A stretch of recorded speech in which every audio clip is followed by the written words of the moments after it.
Pasha Paro, YNet7, thank you for tuning the replay. Vaccines, are they becoming more of a gamble? Let's talk about it.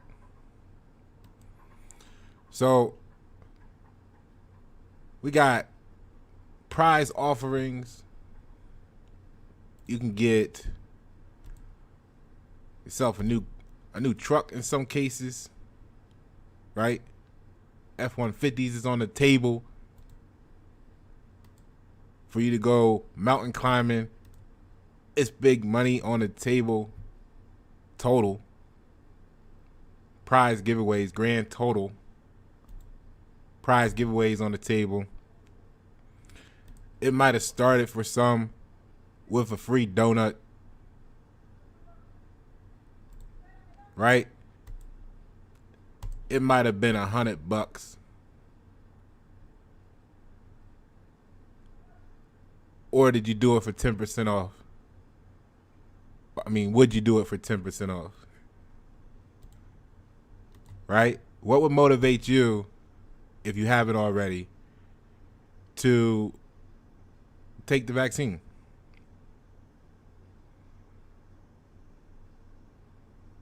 Let me know in the comments below.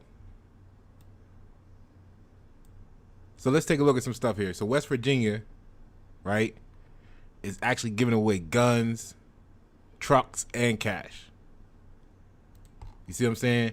So it says it's expanding their incentives to encourage residents to get vaccinated against with the state later this month, starting weekly lottery drawings, offering cash, trucks, guns, and scholarships to those who received at least one immunization shot.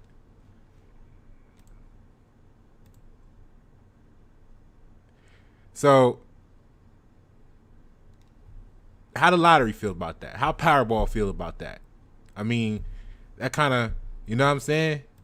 Powerball, you just buy a ticket and hope you win. Here, they're giving you the opportunity to win and save lives. So starting June 20th, West Virginia will give out $1 million and other prizes each week up until August 4th. So they're giving away $1 million a week. Okay. Other prizes include 2 new custom outfitted trucks, 25 weekend getaways to local state parks, 5 lifetime hunting and fishing license, 5 custom hunting rifles, and 5 custom hunting shotguns.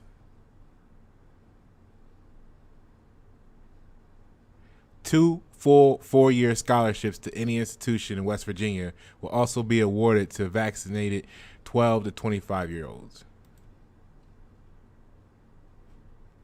So it seems like a pretty big deal. You know what I mean? Let's Make a Deal didn't have all this behind door number 2, right? So let's see here. The prizes to me, and this is per CBS website, are secondary to the fact that we're trying to save your life. See, that's always the most important, right? So they're trying to save your life, but in case saving your life isn't, in case it really didn't hit you enough to say we're saving your life, we're giving you away some prizes as well. Okay? So all of the hospitalization, all of their, this is per the article here, ICU units, all of the deaths for the most part are all people that have not been vaccinated. So they want to encourage you to get vaccinated. All right.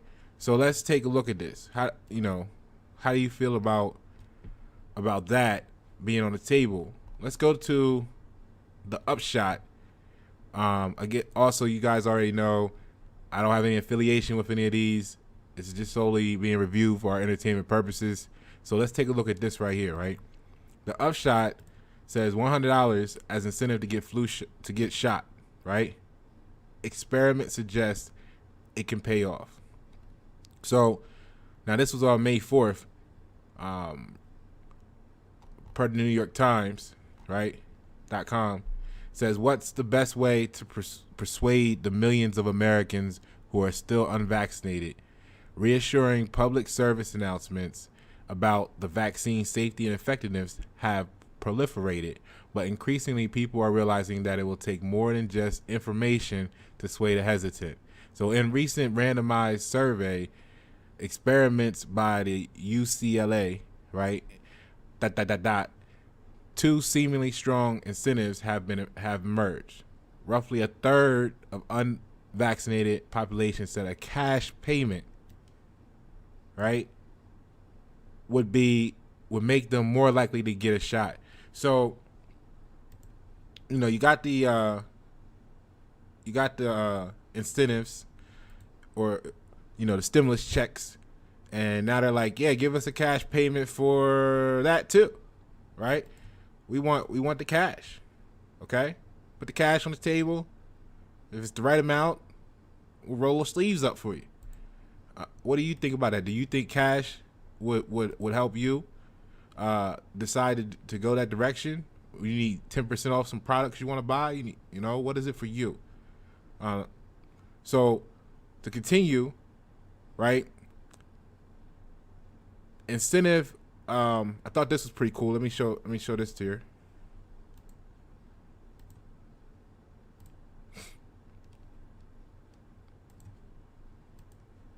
So the incentive of a monetary payment, people were asked, would this work for you, right? Would you be more or less willing to get a vaccine if you received?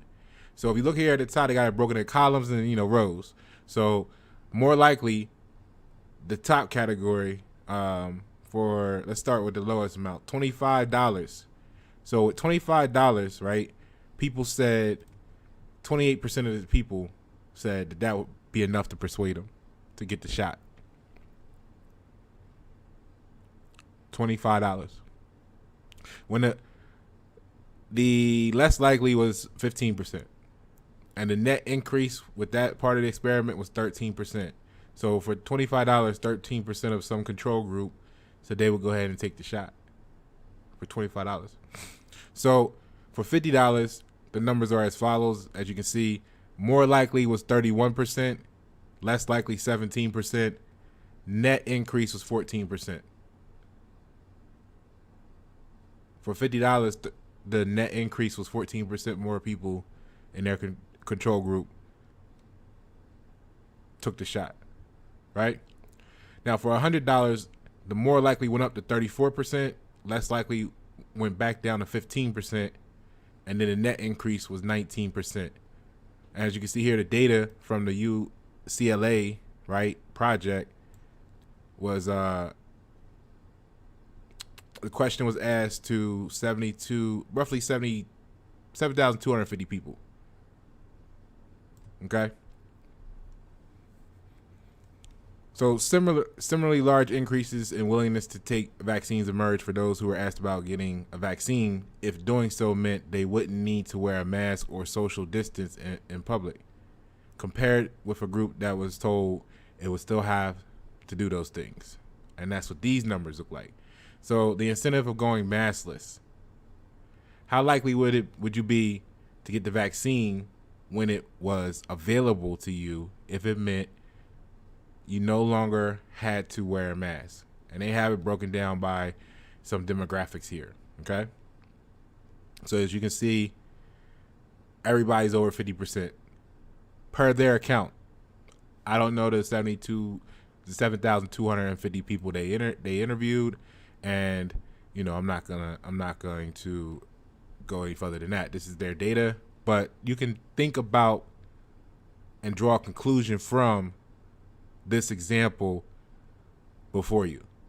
So if you still had to wear a mask, people still said they would go ahead and get the shot, but it just dropped in most cases pretty significantly. So the net here was, the highest was 18 percentage points. All right. So another experiment investigated the persuasive power of certain endorsements. Endorsers included prominent figures like, we'll just say prominent figures, right? Most of the effects were small, telling people their doctor, pharmacist, or insurer believed the vaccine to be safe and effective. So when you got the people on TV, giving you that ding thumbs up, seal of approval. Okay, so all right. So getting back to this, right? Money on the table. Money on the table. Now, here's what they're doing in Kentucky. Okay? Kentucky said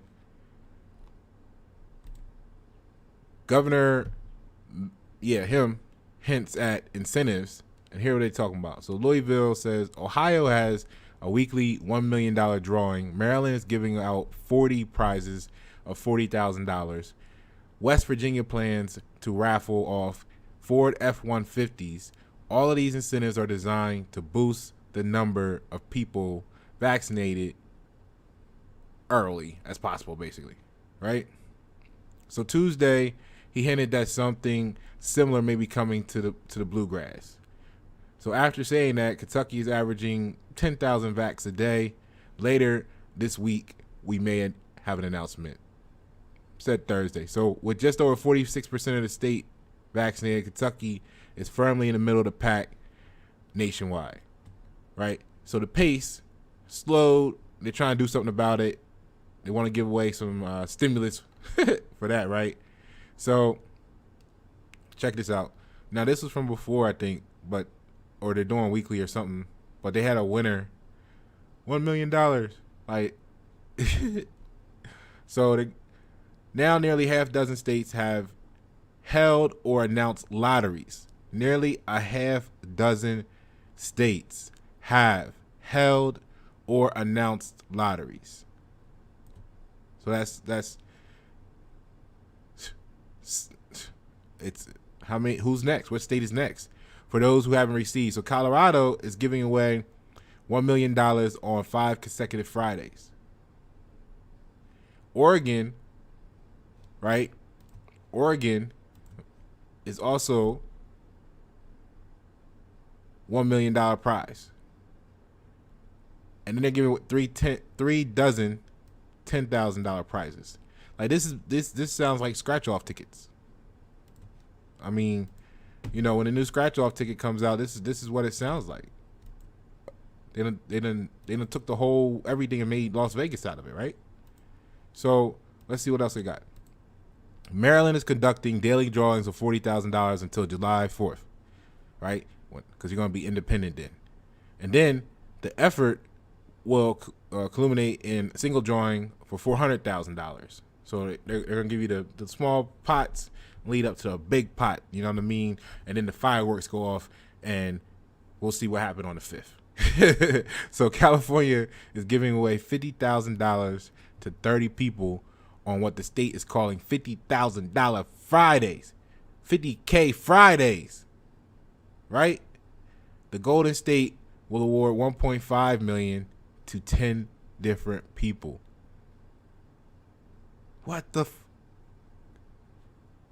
What?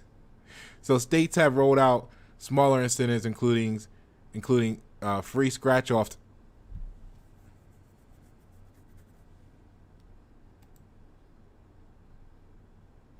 Like, where I didn't read none of this part, but the feeling is there. So they're giving away states, including free scratch off tickets in Arkansas, free passes to Six Flags in Illinois. My home state said you could drive through for free. Delaware said free tolls and free fishing license in Minnesota. Right? So, in an effort to convince parents to schedule a vaccination appointment for their children, a handful of states are offering a chance at free college tuition.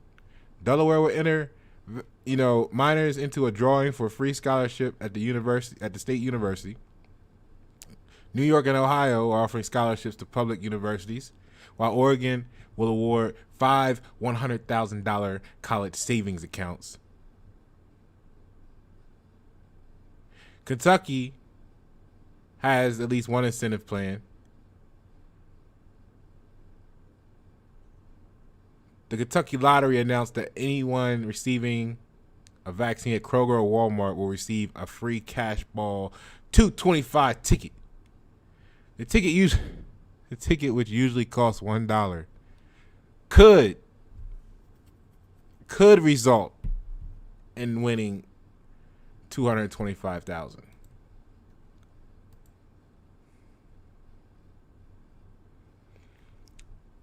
Till it all add up. They gonna give this money out till it all add up. You see what I'm saying? Now, what else we got going on? So Time, right? Time chimed in, and they were talking about this. They said, right, the internet had a field day when Krispy Kreme in March offered free donuts. Right? A few weeks later, vaccine supplies began to outpace demand. And now everybody's offering the money. So I don't know if Krispy Kreme was the first one in like the whole world to say, hey, we got some incentive for you. But the power of a donut. Okay? So Maryland's pay fully vaccinated state employees $100. Breweries participating in New Jersey's shot and a beer program are giving out free drinks to legal adults. Connecticut and Washington, D.C. are also running free drink programs. The New York Yankees and Mets will reportedly offer free tickets to fans who get vaccinated at ballparks before games. So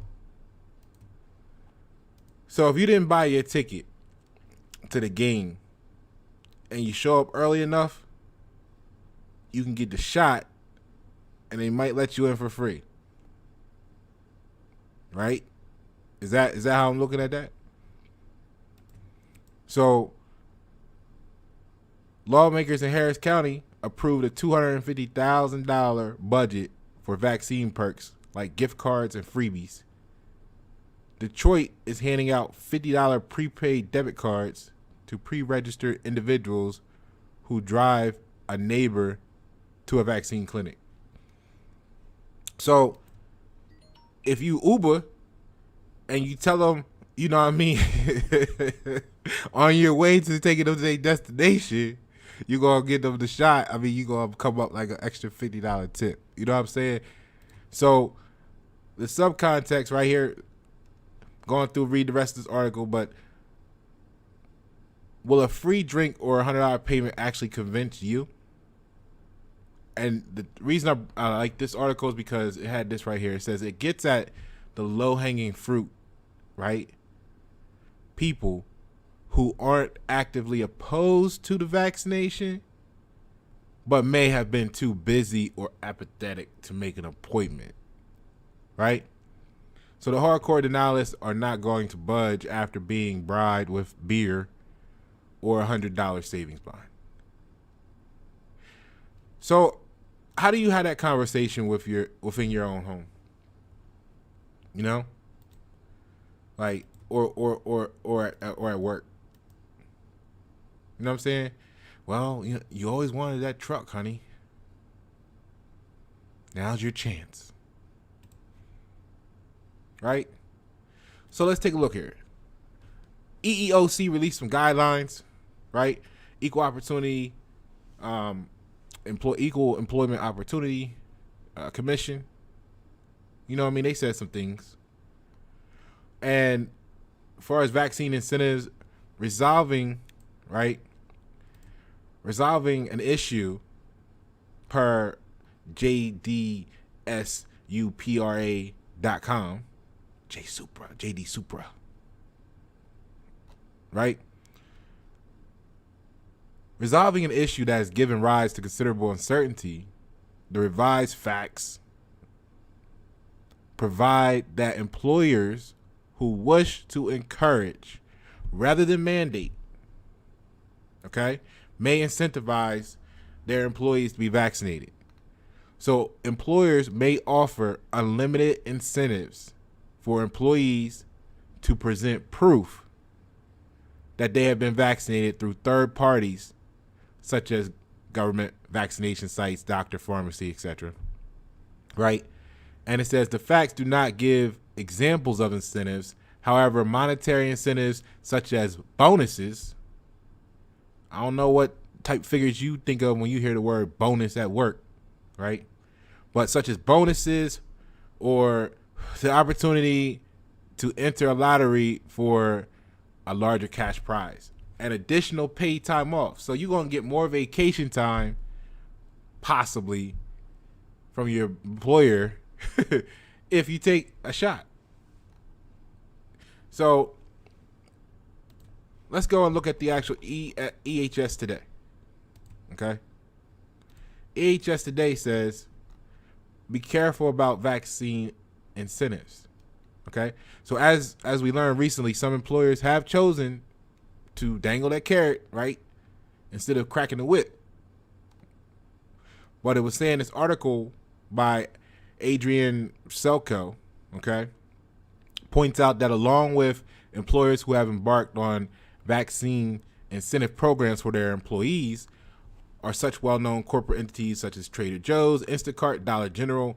So at this point, it's still unclear whether these financial incentives will be sufficient to overcome the fears, basically, right? So as we had, it goes on to say, as they had earlier reported last November, it is legal for employers to require their employees to be vaccinated as long as they adhere to safety and anti-discrimination laws. The Occupational Safety Health, OSHA, allows employers to impose legitimate health and safety policies if they are job-related and consistent with business necessity. Think about what that means at your workplace. They may not be talking about it today, but think about the possibilities. Feel free to come and check this article out at your own time. All right. So what I wanted to look at then was I was wondering about the history of this. You know what I'm saying? Like how often in history have, you know, incentives, you know, been offered to the public to do something medical, right? And this is what I found. I wound up going. I found this article here at Taylor and Francis, right? And I liked it because of the way they presented some information here. So let's take a look at it. So it went straight to because I know this isn't like a research situation, but I felt like because of the nature of it, the research industry, as far as the you know, because we be looking up stocks and stuff, so we learned a lot during that section, and we were learning through the phases of clinical trials and stuff. I felt like they would have the best understanding of the ratio of pros to cons, risk to reward, because if something goes wrong, you know, they're going to be held liable and possibly get sued in some cases. So they're going to make sure that all this is set up properly to you know, it's a win-win, right? So I like the way they started off here in the first paragraph. We'll just go over that and leave it there. The abstract is, there is a considerable confusion regarding the ethical appropriateness of using incentives in research with human subjects. Previous work on determining whether incentives are unethical considers them as a form of undue influence or coercive effort. Okay? So we understand the ethical issue of undue influence as an issue, not of coercion, but of corruption of judgment. By doing so, we find that for the most part, the use of incentives to recruit and retain research subjects is inacocusis. Inacosis, right? However you say that shit. Well, I looked that up after the show. So, but there are some instances where it is not. Okay? Specifically, matter of fact, hold on. We gotta do this. This is what we gotta do.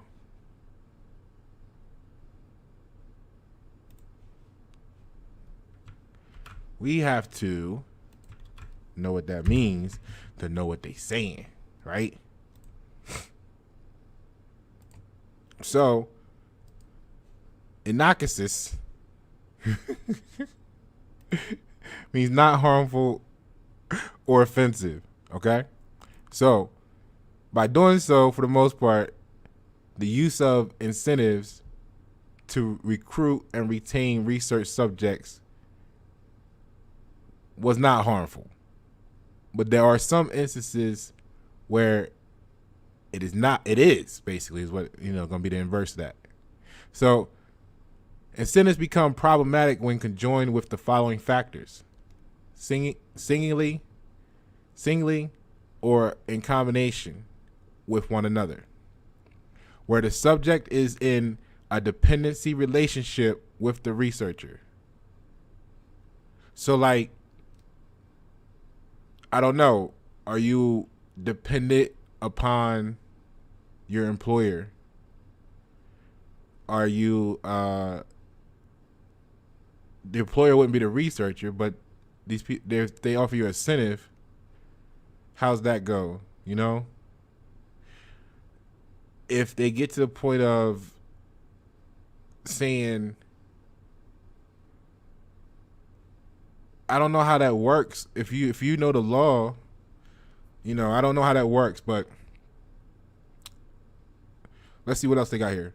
Dependency in a relationship with the researcher, where the risks are particularly high, where the research is degrading, where the participant will only consent if the incentive is relatively large because the participant's aversion to the study is strong, and where the aversion is a principal one.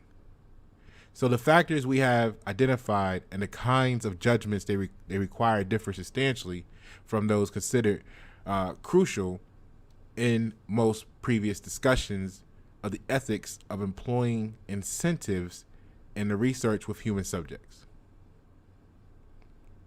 So basically, at